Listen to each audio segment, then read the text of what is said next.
প্রবাস বড় শান্তির জিনিস না, বড় কষ্টের জিনিস যে প্রবাসে ছিল।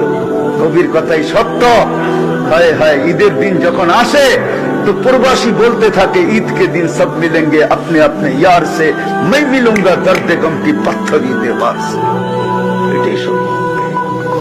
प्रवासे যখন ঈদ আসে না, হায় হায়, আজকে তো ভিডিও কল। আপনাদের নোয়াখালীর কাহিনী আমার মনে আছে। আমি হজে উমরায় গেছি, তো চলে আসবো, ট্যাক্সি ভাড়া করছি, চেহারায় বোঝা যাইতেছিল না কোন দেশের। আমি বৈশাখী, আমি মনে করছি ইন্ডিয়া পাকিস্তানের হবে, নাদুস নাদুস চেহারা, সুন্দর। তো আমি উর্দুতে জিজ্ঞাসা করলাম তোমার বাড়ি কোথায়? বাংলাদেশে। তাহলে আমি বললাম তোমার সাথে তার উর্দু বলে কোনো দরকার নেই। কোথায় বাড়ি? কয় নোয়াখালী। কতদিন এখানে? কয় 25 বছর।